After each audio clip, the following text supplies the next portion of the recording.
I'm Narelle Todd. And I'm Essie Susan Smith. We are the self-publishing author and marketing duo that has sold over 2 million books.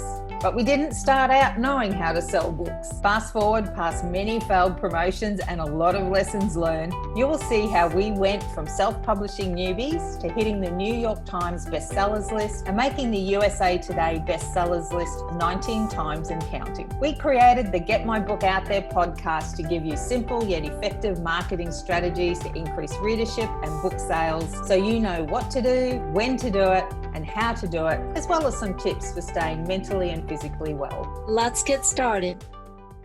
And we're coming to you today to talk about meeting deadlines. And we're already starting to laugh about that. Because I just used a bit of an expletive rant beforehand. For someone who lives by deadlines, it's not going so well at the moment. And so we thought, well, maybe other people are getting challenged by deadlines as well. So we wanted to chat to you today about 3 tips on how to meet deadlines, or maybe not even meet them, but how do we deal with deadlines? Maybe, let's put it like that. I think that is the perfect explanation for it. It's just, how do we deal with it?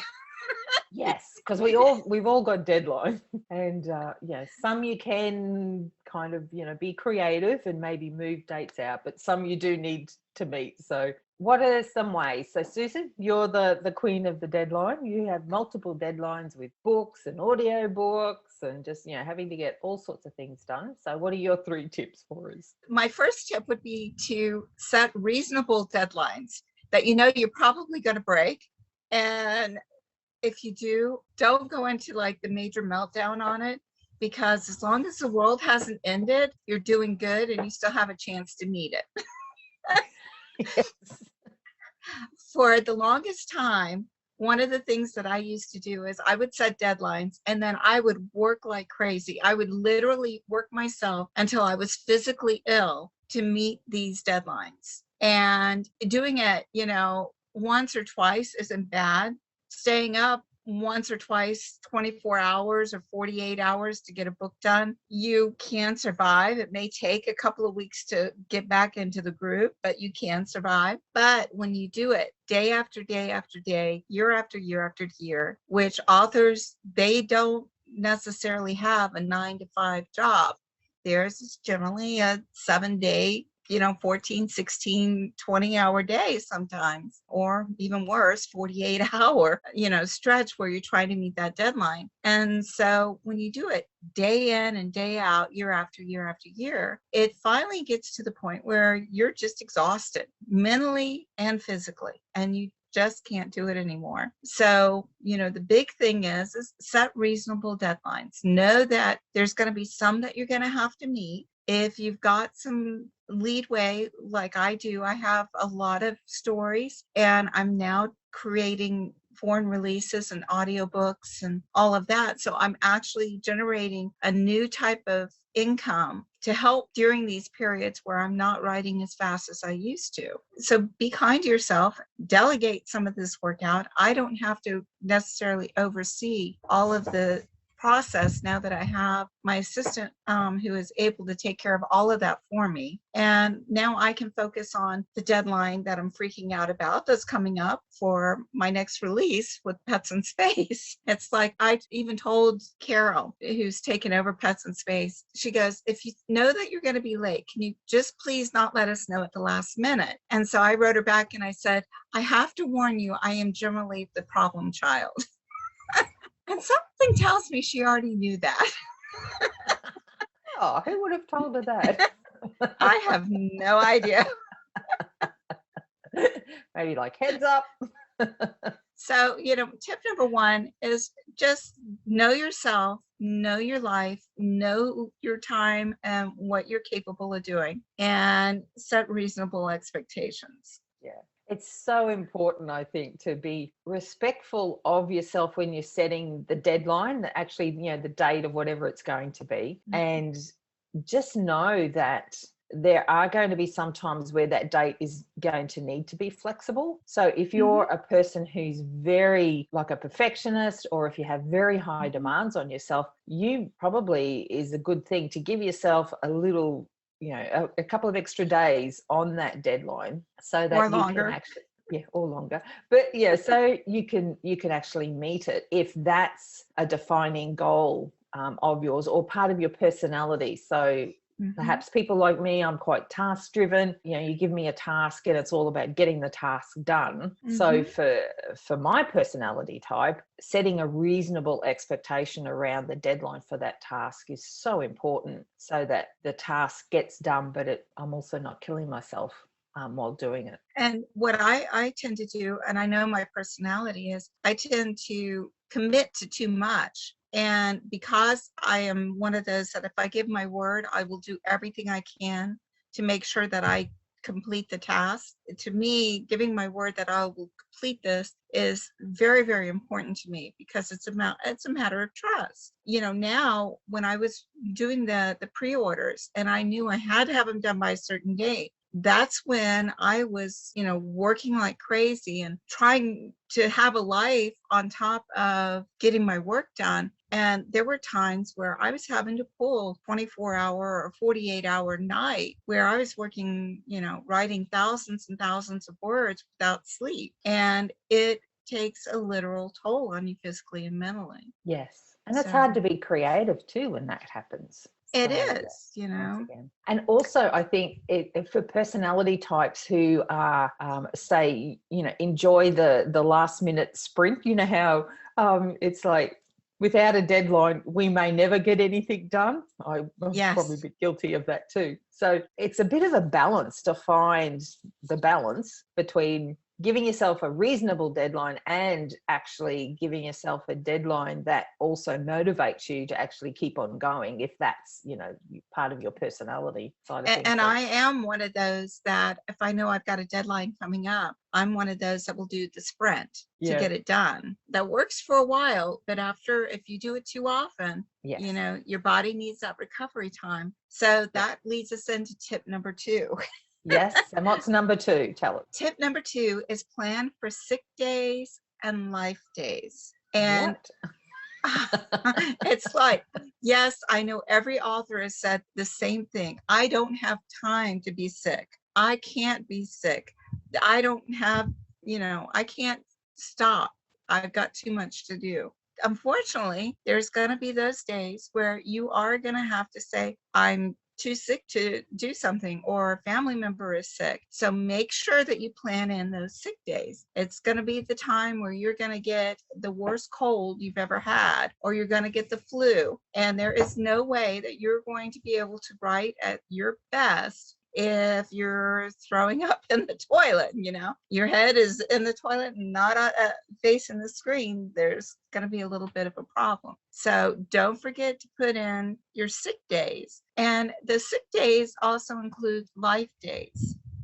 And by a life day, you have to remember that writing is for enjoyment. And it was one of the things that I promised myself was when I didn't enjoy it anymore, I would walk away. And I've said this over and over and over, and I've stressed it over and over and over because it's so important. Life is so short. And if all you're doing is working, working, and then you stop and you die of a heart attack 2 days later, I don't want to be remembered as the person that did all of this work and never had a life. I don't want to one day look up from the keyboard and wonder where my kids are, or my grandkids, or my husband, who have decided that they do want to have a life, even if I don't, and I find myself alone. It's one of those things that is so easy to actually forget. So take that time, have that balance between work and life, and plan that into your day. Yes. And even say if you're a person who rarely gets sick, there may be people around you who do. So your PA may get sick, a family member. It's more than just yourself in this business. So you need to be mindful that you may need to take up the slack from other people, if they get sick. So you can't necessarily do what you need to do because you need to do perhaps, work that your PA was doing. You may need to go look after a family member, something like that. There's always something that's going to come up. And if you factor in, as you say, some time to accommodate that, if everybody is fine and there's no problems, then that's great. It just means you've got more time, to write. Yeah. But if you actually work in some downtime for the just in cases, I think it just gives you that bit of sanity. So if something does come up, it's not a big deal. You don't have to necessarily stress about it. You've given yourself some wriggle room and some actual space to breathe and just say, okay, well, I need to go after this, or I need to go do PA duties for today. The anxiety level goes way down. And when you're not stressed out, you're more creative. Yes. So it actually is a positive thing to have this balance in your life, because you do become more creative. You are more productive. Don't think of it as being taking time away from work. It's actually helping you become a better producer of what you are doing. Yeah. If you're feeling sick, the best thing to do is actually stop, take the time. Like, say, a day off work may actually save you a lot of days further down the track, because if you try and push through whatever it is, you may actually make yourself worse. And so instead of taking one day off now or half a day now, you may find yourself you're taking a week, a month or more off, for recovery. So just be clever and just be okay with. That comes down to our tip number 3. Ooh, and what's that one? That one is, you're the boss of you. So be kind to yourself. And as your own boss, you can say, you know what, I'm taking today off, or I'm having a sick day, or I'm having a family day, or I'm just having I'm not doing crap day. The dog can have the doggy door. I'll go sit on the porch. I'll feed the alligator. I'll do something, but I'm not going to be tied to the computer. I'm not going to be tied to the email, and I'm going to give my mental and physical body a break. And the boss says it's okay. That's the best part of this. Yes. Sometimes I just find, like, I'm writing a sales letter at the moment and it's just not happening. And I was just like, I could sit here for hours and force something, probably not going to be happy with it. Or I can go and garden for an hour. And I think that's what I ended up doing. Had a chat to the chickens. They weren't very helpful at all. They wouldn't write it for me or anything. The dog wouldn't either. But just that time away, I just found was actually, because your mind thinks of things, while you're doing something else. And, I planted out a whole bunch of seeds, but we won't talk about that because my dog, when they came up, the dog went and ate them. But note to self, don't put seedlings on the ground where the dog could get to them. But the very fact of just doing that, or I think it just frees your mind, and you come back refreshed and you go, that's the bit I was missing, or that's the connector. Yeah, it's about giving. You're able to take a second look. Yes, yeah. Another thing I often do too, if I'm stuck or just need a break, is go and organize something. I know it's a bit weird, but just the very fact of, like, it could just be something little. I organized, redid how I do my shoes the other day. It was just needed something just to clear my mind, and it's a mindless task, really. Didn't really need to be done, but at the same time, it just, I think, just gives your brain that break, and then you just go and you come back and you're so focused, you're refreshed, and you're back into it again. Well, that's with me. I'll be writing in the story, and then it's like, okay, somebody will say, can you help me with a blurb? And it's like, sure. And, because it kind of jerks me away from it. But, there's other times where I'll just go sit out on the back patio and pet the cat, because she won't, she's like all over you, and watch the birds and the lizards. Like you said, while I'm sitting out there in tune with what's going on around me, I'm enjoying being out away from the computer, and yet my brain is relaxing. And as it relaxes, I'm able to go, oh, that's what's happening in the story. And then, I go back in 15 minutes later and it's like, oh yeah. And I'm just writing away and it's perfect. Yeah. So remember, as the boss, if your sister calls up and says, do you want to go to town for this? Or it gets to be that time in the evening and it's like, do you want to have a date night with dinner and a movie? Make dinner fun. Make it a date night. If you want to go out and plant the seeds and then get to watch them. I got photos today. It was hilarious because I got this photo of a sunflower my husband sent me. And he's like, it's the size of a dinner plate. And it's some that he had grown from seeds. And he's out right now planting flowers. And so I get an enjoyment just going out and watching him and taking that mind break. But because I'm the boss of me and I want to be kind to myself, after so many years of saying, no, I'm going to push through this, I'm going to push through this, I'm finally saying, you know what? I'm not going to push through this. I need this. And it's okay to take it. Deadlines can be our friend. They can also be something that it can be harmful. So it's about finding what works for you. And we've given you 3 great ideas on how you can work with deadlines and make deadlines also work for you. And don't forget, you're the boss of you. Thanks, everybody. See you next week. Hope this has been helpful. Bye.